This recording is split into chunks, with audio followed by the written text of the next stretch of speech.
Yeah.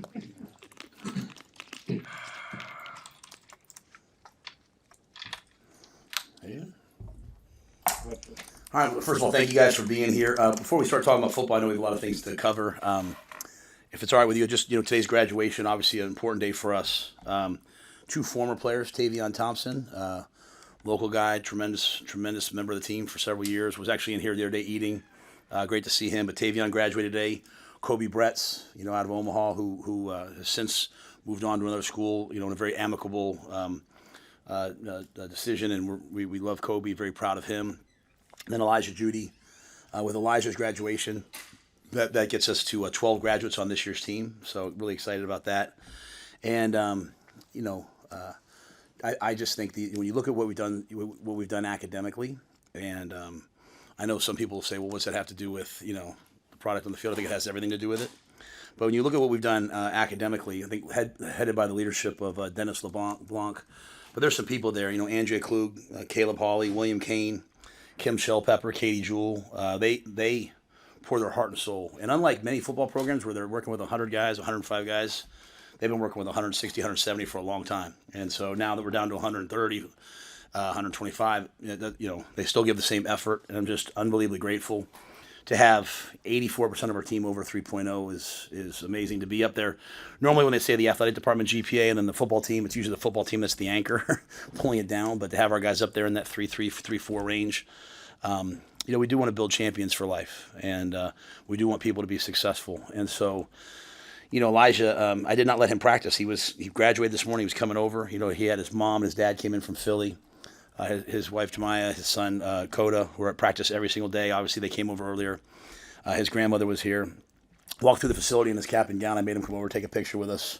Because I'm really, really proud of him. When I think about where he came from when he first got here from Texas A&M to where he is now, I don't tweet a lot of things very often about moments like this, but I did tweet that because it's one of the biggest things I'm proud of in our time here. And I have to give credit to Tony White. I have to give a ton of credit to Dennis. I have to give a ton of credit to Terrence Knighton. I think they really cracked the shell and did an amazing job with him. Terry's come in and done a great job. Corey Campbell and his staff, Gus Felder. A lot of people here just pouring into Elijah and guys like that. But if you want to know why college athletics, I know the place we're at now, why it's so important, Elijah is the first person in his family to have graduated college. And it's a wonderful family, a successful family. But what Elijah's done is an accomplishment, and very, very grateful for him. So on days like today, the scrimmage is out there. I love football, but this is just a reminder of why we do what we do and the impact that we have a chance to have. So really grateful for those people in the academic department, but really, really proud of Elijah. And there's nothing better than seeing Maya, seeing Coda out there every day at practice. So with that, I will see what you guys have for the scrimmage. I should probably say a word or two about the scrimmage. We went. Tried to get to 120 plays, but didn't quite get there. Some wideouts just kind of, getting run down at the end. So I just stopped it, but it was probably at 110, so it was right close. Got a bunch of live punts. We rushed the punter, tried to block it. We got a bunch of live field goals, and we went good on good. And so two main concerns for me right now are we had some penalties. We had a Big Ten crew. I asked them to call it really tight. We had too many penalties. A lot of aggressive penalties, not silly pre-snap penalties, a lot of defensive holds, just we're trying to play a really aggressive style. And so we'll have to go back and look at it. Offensively, it wasn't really the starters, but the down the line guys, some of that. And then I think the second thing is, I feel really good about our first teams. It's which guys on the second team, which guys that are backups or even third team, which guys are going to step up and who's just okay with their role.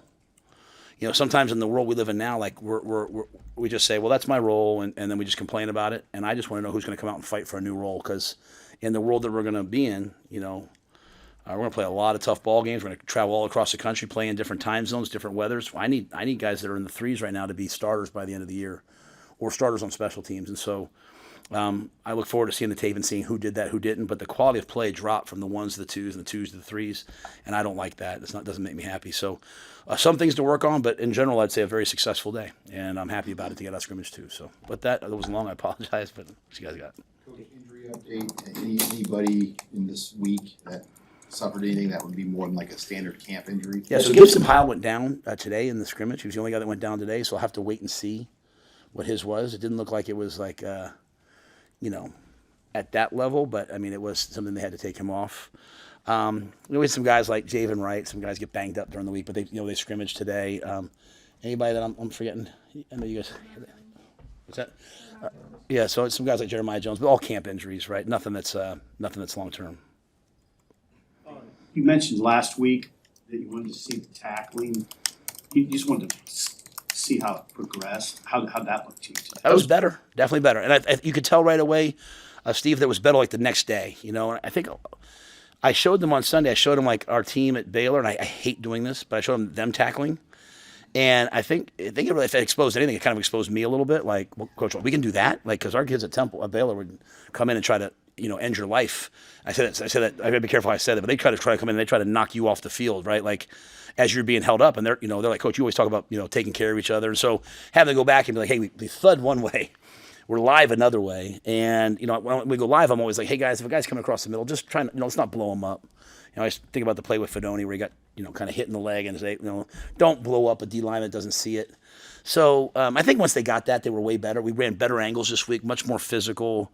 We struck well all week. And then today there was one missed tackle on Mosey that went for a long play that right away the DB was like, I gotta take one more step. But for being where we are, and we got a lot of live work during the week, I feel pretty good about our tackling right now compared to where it was a week ago. And I think a lot of that, honestly, falls back on me just, illuminating for them, hey, what I expect when it looks live. You got the single digits done this week. Any ask you about that group in particular? Well, I'm really proud of Sierre.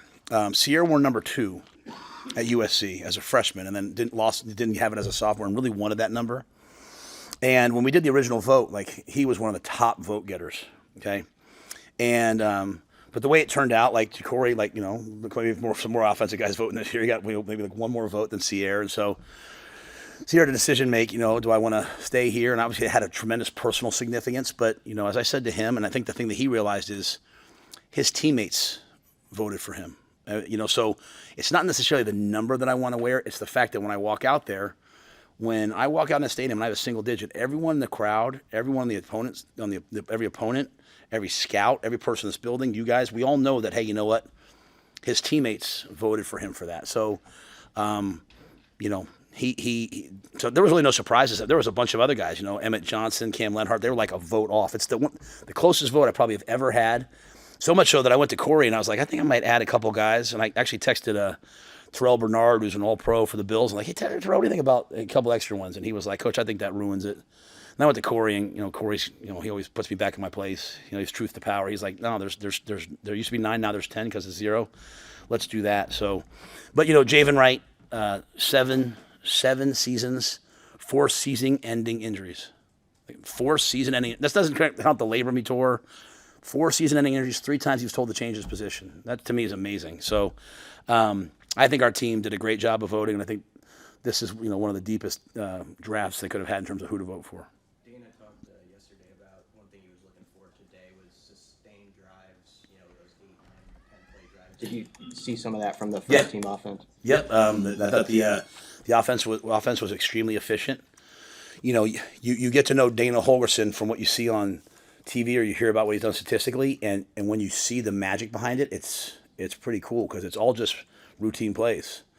I think he said that in his press conference. Did he say routine plays, you guys? Like, he says it all the time. It's like you kind of hear it, and all of a sudden you realize, like, he really means it. Like, just make routine plays. Just make this play over and over again, and then guess what? You're going to spin out and go make a special play out of a routine play. So I saw a lot of that. The defense fought back. The offense got off to a hot start. The defense fought back. They got a turnover for a touchdown. So, it was good back and forth. But I loved the efficiency. Even when the offense didn't score, they did move the football, change the field. So I thought it was a lot of good work today. You said you went live on special teams a little bit. I mean, is the transition and the work that you're doing there showing up so far? Yeah, and I was making I did not go live on special teams. We did come out and try to rush it. I think when you watch what Archie can do, I'm always saying to myself, what will other teams do? So if it were me, I'd probably go punt safe and make him kick it and just try to fair catch it and hold it up, or I'd come after it. So we're kind of working both. So we just wanted to come after them today with some live reps. Again, his first punt in the football game against Cincinnati will be his first punt in a football game ever. And so making sure that he's getting that shrapnel in front of him, and the guys that we have, I mean, we have former quarterbacks on there. We have so we have all these different guys because of the possibilities it opens up, but making sure they're ready for prime time in terms of blocking. So I'm pleased with the punt game. It looks as good as it can look, I think. Field goals are still a work in progress. We don't have a defined, hey, this is the guy, and I don't have a defined what's the yard line. I know we're good and tight, but like as we get out there, what's the consistency? And so, I'll have to go back and look at, that today because we got a lot of kicks in today, but different snapper, different holder, just seeing like, hey, who did the best job with the battery as it would normally be. Did they get any? I mean, was there any blocks? Nope. I wouldn't tell you if there were, though, just, because all of a sudden the Cincinnati guy would be like, let's go after. But no, there weren't. Don't worry. How much clarity did today's scrimmage provide with the tackle competition, and what are you looking out of that group? Yeah, I would be remiss if I said something right now. Like I don't know exactly. Like I mean, I might. Sometimes I say one thing here and I get in and watch the tape. I mean, it really is like a whole other world. I think our offensive line has produced and played well the whole time. So I don't have any like, oh, this guy, that guy. I think Gunner's doing a heck of a job. He's playing really well. Teddy, Tyler, they're playing really well. So Pritchett's, he's got to continue to figure things out. He's got all the talent. He just has to figure out what's expected from him all the time. And so I know he's working at that.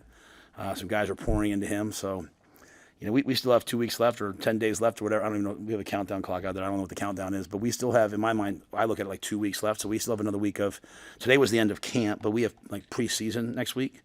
And so those races are not even close to being done.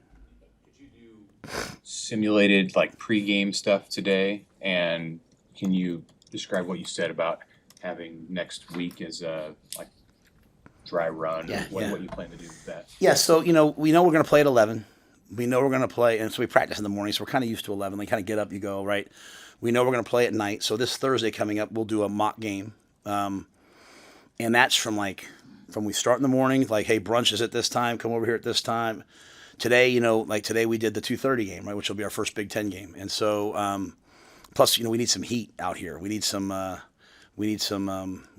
practice in the heat of the day. So, it starts off, there's, breakfast in the morning, then optional recovery, then there's a walkthrough they go to, then they come back, then we do like a neuro charge where we do things with tennis balls to wake the guys up and all this stuff. And then there's a special teams call out that we do, and then we go upstairs. There's an optional chapel. Then there's a meal. So we did it all in our building, like simulating, like, hey, you would go back to your room, but guys just kind of went and sat on the couches until it was time for the next thing.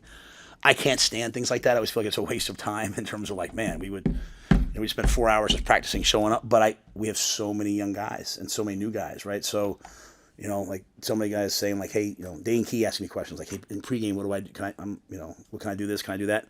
And as deliberate as I am, there's some things I don't care that much about. Like to me, like once we wake up on game day, other than being on time, like you're getting yourself ready to play. Like my intentionality is like through the whole season. Once we get to Friday, Saturday, like you're the ball player. I'm not playing. So just letting them kind of work their schedules out and all that. And then Mitch, we did the full thing out in the field, the full warm up stretch, so that they got used to that. So we did that. We'll do it again Thursday. I haven't played many 8 p.m. games in college, so it'll be different. And there's no games on during the day, so just making sure guys kind of deal with the boredom of waking up. Like when we're in Kansas City, like we'll get up. We have rolling brunch. We try to cut the day to like 11, and then we go to a high school usually. So we'll go to like a local high school and we'll throw the footballs around, just kind of get out of the hotel and catch our breath and just do something different, and then come back and kind of get in the day. So we'll practice that on Thursday. Dana said yesterday that Dylan's made some throws he hasn't seen before. How do you characterize his camp so far, leadership aside? I think Dana's had a good camp. I think Dylan's had an excellent camp. He's lamenting out there to me today. He's like, I got to do this better, that better, which is what I like about him. But I think he's had a really good camp. I think he's understanding what we're asking him to do. I think the situational football has been excellent, but the drop back throw catch, put the ball in his hands. I think he's making a lot of really good decisions, and so. Yeah, I think it's been an excellent camp. He just needs to just keep doing it and keep grinding all the way through the first game. How much have you studied Cincinnati throughout the off season, and how difficult is it nowadays for an opening foe? Is always tough, but especially with all these portal guys popping in that are new to a roster and all that. Yeah, I mean, we were watching Cincinnati in the spring. We were watching Cincinnati in the summer. it's just kind of what we do. I think I've watched. I walked by X office today. Their special teams coordinator just came from another school. He was watching that. Our guys were watching them. So we've watched them a ton. I think when you start to look at personnel, that becomes very different because they could bring other guys in. But some of their top players, the quarterback, the nose tackle, the tight end, and many more have been there. They brought in a bunch of good players. I think for us though, I think it's really crucial is we will not start talking about the first opponent until Friday with our team. So to me, it is a slippery slope when you start talking about them really early, because by the time the game gets there, it's like, I want there to be like that feeling of game week. And so especially for the next week. And so like Monday, Tuesday, Wednesday, Thursday, while Thursday will be a mock game, we are playing ourselves still. Like I hear a lot of coaches, they believe in like, hey, getting the 2s and 3s ready, and resting the 1s. We're trying to catch a lot of teams ahead of us in the Big Ten that are pretty good teams. And so we have work to do. So we're going to work on us this week. We're going to compete against ourselves. We'll get better. We'll try some, we'll move some guys up, down, just to get some different looks. But in terms of their roster, there'll be some guys that show up that that they're counting on that we haven't seen. But there'll all be some guys that we're counting on that they haven't seen. And part of it's like, thanks to some of the technologies that we have now, you can go back and watch a player that's starting in one school, but how he played in another school. So we'll make tape. We've made tapes already for guys like that as well. How nice will it be to be in camp for another week, just not have classes to worry about and just have the guys for unlimited hours for one more full. Yeah, I think you have to be careful with it because, I don't want to burn them out. So, like, as I've said to them, like our hours are, like I said, we'll go from like a training camp mentality. Like when I was at the Giants, right, we were down at, we were up at Albany, right? You're there from 6 a.m. until, 10 o'clock at night. And then all of a sudden you get back to New York and you're in preseason now. You're getting ready for preseason games. You're kind of having a little bit more of a weekly schedule with increased meetings. So we'll do that. Like we'll go from keeping the guys here at 9 o'clock at night to like breaking the last walkthrough like at 6:15, and then they have dinner on their own. So they get some time to now kind of go out and handle their business. They get up early in the morning. I mean, it's still a full day, but it's like an NFL work day as opposed to a college day where we only get them for 4 hours. So that part's nice. I just have to make sure that I don't burn them out. And I think the challenge for the guys is as the time shrinks, as the time on the practice field shrinks, and we're not going to practice for 3 hours forever, the intensity and focus, when 3 hours becomes an hour 45 or 2 hours, your intensity and focus now has to expand. So we have to have intentional focus in everything that we do right now, so that we can maximize the time. But they're tired. Coaches were arguing with each other out there on the field. Players, they're tired of hearing from. I mean, we're all kind of tired, which is good. We've worked really, really hard. Was up here yesterday talking. What have you seen from him, and what do you think he needs to do to have an impact in the offense, however that may look? Yeah, there just becomes like a line of demarcation in each of our lives, as men, as women, as parents, as husbands, as wives. I shouldn't speak for my wife, but as journalists, as coaches, like where we like step over the line, right? There's like a line of demarcation we step over. We're like, okay, it's time. And so Quinn's got tremendous talent. And Quinn could take this next year to develop under Dane and then hope to be ready next year. What I've seen from Quinn is I think I should step over this line right now. Like I can make plays. I can go up and get it. I'm 6'6". I'm getting, what was he, a 10-foot high jumper or something in high school? I was not 10 foot, 6'10", like 6'10" high jumper or 6'9" in the snow in Bozeman, Montana. It's not like when I was at Baylor down in Houston where like the guys are in the blocks in January, and then everyone runs fast. Like he's up there in the snow jumping. So this is a unique athlete, And what I'm seeing from him is I'm seeing him like, hey, I think I can step over this line and making plays with the black. Today like when we went to we called black the starting group, red the second group, and white, and we were kind of red, and he was out, and I wanted him to go back in, and a lot of guys would have kind of fought me on that. Like, why do I have to go in with that group? And just went out and played. And so I really like him. I think he's going to help us. And I love the fact he's not waiting until next year. He's not like, well, Dane's here and Isaiah's here. Like, the season's going to go based upon how our 2s go, in my opinion, and our 3s. And so him stepping up's been awesome. Hey, how's Jameer Khan been? He's a guy that didn't go in the spring. And you hear a little bit of buzz about him. How's he been? Where do you guys get that buzz from? Where do you guys get that buzz? I'd love to hear where that buzz is from one of these days. I'll tell you. I'll let you guys watch a scrimmage from start to end. All right, if you just tell me who gives you the buzz. I just tease. I love Jameer. I love Jameer. One of my favorite players in the NFL when I was there, I thought he's a great player now, is Buda Baker. I'm not saying Jameer's Buda Baker. What I loved about Buda Baker was he would fly around the field and try to hit everything. He just played with like this joy and passion and love for the game. And so you see a lot of that from Jameer. We saw it when he first got here, and obviously he's a Jamar Mosey guy, right? He was playing an FCS school, and so Mosey's like, I'm telling you, this guy's a football player, so it's not like a, huge, oh my gosh, portal, rev share, NIL, this big name, but the guy loves football, and you watch him out there every single day in mat drills, and we were like, man, this guy's gonna be good, and I got snow in my ear because I don't really know the DBs that well, like I know the people. I'm like, I don't know how to coach DB like those guys do in snow. He's like, I'm just telling you. And Addie's like, I'm just telling you. Well, they're right. He's a baller, and he got hurt, which stunk. But when you get hurt, you like when I say words like process and people roll their eyes, like when Gage Stinger's in there right now. I love Gage.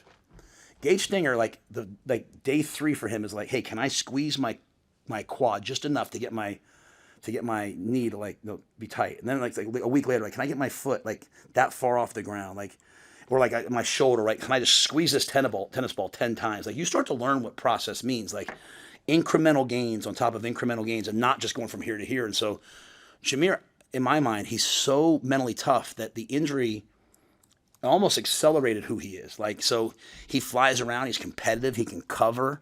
He's like having another Malcolm out there. He can play on the nickel. He can go play corner or safety if he needed to. He'll be on teams. So he's still a young player, so he's got some stuff to learn, obviously. But I love the guy, and I just need to make one more analogy like that. I had guys last year that I love. I love everyone I've coached, but some guys, hey, I think I would go somewhere else. And I'm like, okay, well, coach, like, it's just the schedule's so hard. Like, we have to go to breakfast, lunch, and dinner. I'm home. I have to check in at dinner. It's ridiculous. I'm like, so the people that like are working like 18 hours a day to make you dinner, that's ridiculous. I'm making you come in and have a hand. I apologize. Then I get Jalen George shows up on his visit from East Tennessee State. He's like, just so you know, if I can come here, you'll never hear me complain about eating, because at East Tennessee State, which is a great school, and Sat played there, and we used to play there. I was at Western Carolina. I'm an FCS guy, Division III guy at heart from my coaching career beginning. He said, but just so you know, Coach, when I was at East Tennessee State, our pregame meal was in the cafeteria with the other students. Like, I got my tray, I said, excuse me, and I went up, and you'll never hear me complain. And that guy's running around now. He's like 290, 285. Like, and he's another guy that got hurt. And those two guys, like, they're just hungry. And that hunger feeds a lot of other guys, Our college football world, it's going to be interesting to see. Like, you give kids, some kids maybe can handle it. You give kids a lot of money at 18 years old. You see some of these kids that are signing, like, he's making, 6 figures, 7 figures as a 17-year-old kid. Like, how hungry can you be?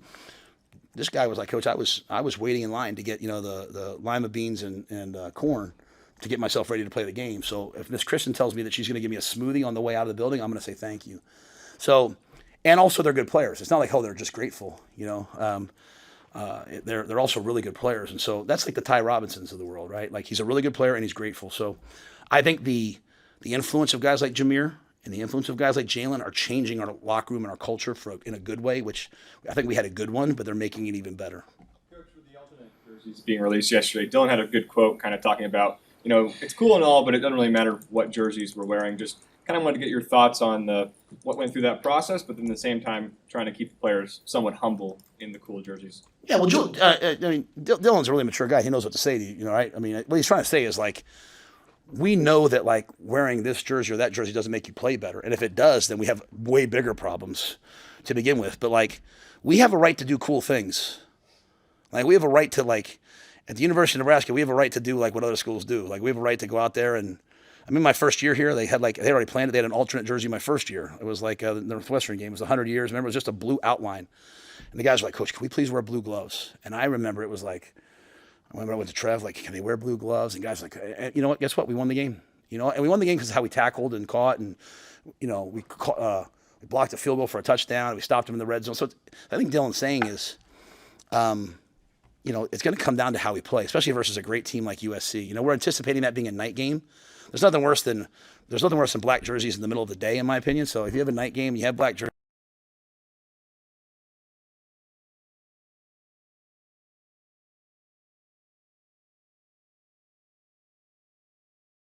And my hope for us is I don't want to be a team that's like, it's not our thing. Like we're an iconic look.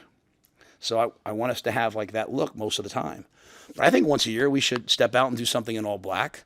I mean, we are the black shirt defense. I mean, like when I was at Albright College, our defense wore black jerseys because of Nebraska. So I think black is a little bit within our DNA of who we are historically. So once a year, maybe we go out there and we do a different black jersey every year. And, all of us who buy our Terex coats, instead of having to buy we can buy the black Terex, coat, and we can wear the parka when it's colder out. So I think it's really fun. I think it's cool. The thing that I'm learning is as I go out in recruiting, like the kids I'm recruiting all across the country or right here in Omaha, they don't care about, like they want like a cool brand identity name, and they want to see stuff like that. So they come on the visits, they want to put those things on. So I have to mix like the iconic nature of what we do with some cool swaggy stuff. So, if they want to wear, something different now and then, so be it. But what I won't do is talk about, the record in it and the history in it. I want to know in alternate uniforms, I think, right? Want to know. So, and I'll take it. Want to know in anything, I'll take. So we're going to go out and play. It'll come down to who tackles better. Like Lincoln's a great coach, but I think it's fun for us to have some fun stuff. And the kids, they downplayed it. They're very excited about it. Like they try to come up and be very professional, but trust me, they ask me about this every day. This is the world that I live in, which is a good world. So they want to feel good walking out there, and so go buy your black jersey. Volleyball for you tonight? What's that? Going to volleyball tonight? No, I gotta watch this tape. Yeah, so I gotta watch this tape. And my family's out of town, so I'm a volleyball dad. So I go to volleyball when Vivian and Leona are here. But my wife and kids get back on Sunday. So this week they were tired of absenteeism, so they went off and had some fun. And me and Wish and Brian have been living together and working. So I know you watched other sports here. Do you have one thing that impresses you about Danny and what you've seen from her in the last 6-7 months? Okay, first of all, I think she's unbelievably relatable. Like, I like to play, some of you guys know I like to play a little bit of golf, not very well. And I'm out there fire throwing one day. She's out there with her husband and family, and she's like, Coach Matt. She's just like, I love the fact that she's like who she is. Like, she's just so comfortable in her own self. But like, I can have real conversations with her about recruiting and all those things. But even as I've had some conversation, it's really hard to follow somebody like that you worked for. Okay. And so obviously she played for John Cook and all her history with Coach. I followed Steve Adazio. I worked for him, and then I left, and then he left to become the head coach, and I took over for him. And so you're like always caught in like, how do I do this? And I haven't ever had these conversations with her, but I think she's done it with great grace. And I think the fact that all the young women are still here, and I think a lot of them got invited to go play in the the under 18, under 21 Olympic things, and they all decided to stay. And when you talk to them, like, there ain't no, what X say the other day? He says it to me all the time. What was it? What does he always say? That wishing, trying, hoping. You talk to Harper or Bergen or Andy or any of those guys. There's no wishing, trying, hoping. They're here to win the whole dang thing. And so that's, like I did that thing with Coach Darlington the other day. He talked about expecting to win. Then you talk to former players. They're always talking about like, when the Huskers when we were rolling, we expected to win. And so we're trying to build that. So I take a lot of that from them. But one of the unique things here is just the high quality of coaches and the way they get along. Like Amy Williams, she had, I don't know what I'm about to say about other people's sports, but she obviously she's crushing it in recruiting right now. And like she brings her recruits to see us.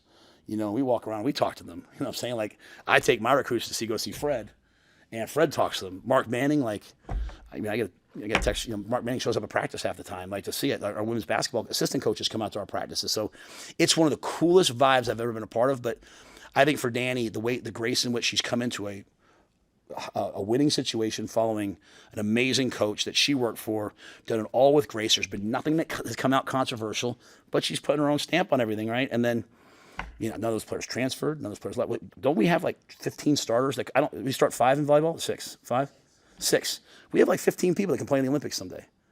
And the fact that she's able to keep that going means it's like Anson Dorrance, the great women's soccer coach in North Carolina, always talked about the cauldron of competition. Like, if you want to be the best, you got to beat out the best. And so, to me, that's what she's building there, and that's what we're trying to do. Like, hey, we're trying to get as many good players in as possible, and say, if you want to play, then you got to beat these guys out. But yeah, I really like her, and her husband, obviously former Husker football player, awesome. And look forward to supporting them. I wanted to ask about the social media videos that your team's been putting out. Archie last night, the walk and talks. Why is that important to you to have that out there? Yeah, so here's how it started. I go out on the field and walk sometimes, and so we just hired Steven Gonzalez from University of Arizona, and he's just like been. Jay Litt did a great job for a long time. We love Jay Litt, and he's down with Scott now at Central Florida. He made all the chasing threes as a student for $10 an hour. That's how good he is. And Warren May, it was amazing for us standing in the gap. CJ Campbell, they did a great job in the interim, but we hired Steven Gonzalez, and he has been. I just think in general, like everything from the video, which Alex Herrick and his team over at Husker Vision also have done. Like I went to the studios the other day. If you guys haven't seen them, you need to go see what the studios that they built. It's a game changer. Talk about recruiting. We're gonna be able to take people through there and talk about the branding and stuff that we can do. It's a game changer what athletics has done. Anyway, so Steven's like, we're walking, and I just walk and talk to recruits. So I make videos just talking to recruits, like little cameos, because I like to send it to them. They can have it. They can send it to their mom. They can post it on social media if they want. So I do that. So I'll just walk for like 20 minutes, and I'll make 50 of them, 30 of them, 10 of them, whoever, not the same thing to everybody. There's nothing worse than, hey, you, and then dub the guy's name in, right? I'm talking to each guy based upon who they are, my relationship with them. So the one day I said, hey, we should do this for the fans. That's the first day. I think I had that red thing on, and I was like, we just scrimmage number one. It's hard. I forget what I said. So it just felt real. It felt natural. And so, like, even when I'm up here, I'm beholden to the questions I'm asked, right? But I feel like there's sometimes there's like, hey, I feel like I should say this today or that. And so I think one of the things that we're trying to do a very good job of is, I've said it a couple times, when I grew up in an era of like Coach Paterno and like Coach Coughlin, like no cameras, get the freaking cameras out of the locker room, get locked in. Yet I'm such a hypocrite because I love to watch NFL films. And like last night I was like, I can't wait to watch The Kingdom, and watch the new Chiefs one, right? So I love seeing all these behind the scenes stuff, but I don't want anything behind the scenes of us. And because I just was raised that way. But when my family was in Charlotte, it was like Julie and Vivian, Leona and Bryant always being like, hey, when's the next video come out? Like, because they're wanting to know what's happening with Husker football. And I'm here every day. And they're like, well, Dad, when's the next chase? And then Julie's like, when's the next Chasing 3 come out? And why aren't you? Because and I just started thinking about everyone else that loves Husker Nation. And so this summer I met a young lady at an event, and her boyfriend's a huge Husker fan. I remember her saying to me, she said, you guys should keep doing stuff like this. She's like, I will never watch football, but I will watch documentaries and stuff about football. And she's like, Coach, I feel like I know you because my boyfriend makes me watch all this Husker stuff. So it just started hitting me like, as I'm going out and recruiting, parents feel more comfortable with me maybe because they've seen the video instead of maybe reading what people say I am, right? They get a chance to see who I actually really am. I think one of you guys was, I think it was you. I love you, but you were like, oh, this actually shows Coach Rhule's relatable side. And they were saying it to me in a good way. I'm like, I'm always relatable. Am I not always relatable, Susan? 1,000%.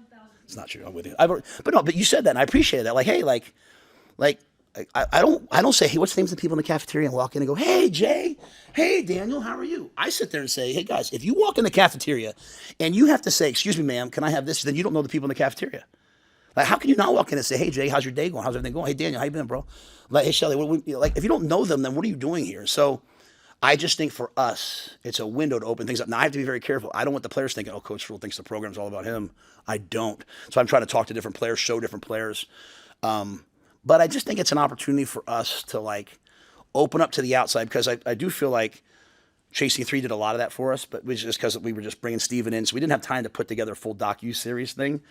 But we have a lot of good stories to tell, like the story about Elijah. And if we don't tell our own stories, if we don't tell all the stuff that's happening good at UNL and here in football, then who's going to hear it across the country? You guys will tell some of them, right? But how do you know it if you don't hear it from us? So I feel like we just got to get out there. We got to say these things, talk about them, and then, if you want to follow up, great. Like Javen, 4 season-ending surgeries. I can't even imagine that. Like Elijah Judy. There was a video of his son out there the other day, Coda. Did everybody see that with his legs going up and down? I think those things are amazing. So that was the thought process behind it. So I think we're going to do way more than we've ever done this year, while at the same time making sure the football's good. We're not going to ever. So I'm not going to start talking to you during the middle of practice. Hey guys, that was this. I can't do that. But before and after, So anyway, that was long, but I do think it's really, really important. And I'm going to say one more thing. This, because people ask me about this all the time. This is how they signaled Husker. So Tony White and then Sat and those guys thought that looked like the state of Nebraska. So every picture I take, I do this, okay? Because number one, no one needs to see me with two arms around two people like this, my stomach hanging out, like, you know, I was a Baylor, my hand was like this, but every picture I take, I want branded. I'm the head coach at the University of Nebraska, and there's not a picture I don't take that I'm representing this school. And you know what's cool? I got little kids walk up to me now, like, Coach, can I get a picture? They all do this. And someday, Nash, I'm going to sign you, bro. Wish his son's back there. I'm going to sign him, and on his letter of, you know, his commitment video, it's got a picture of him like when he was at camp like this, and now when he's 18 like this. And so I just think, you know, that's what this is. So anyway, I answered a lot of questions. You guys got me in a great mood. I came in early, hung out with you guys. Everyone's here. Thank you for a great camp. And guess what? Camp is over. Camp is over tonight, so I'm going to get some sleep. Thank you.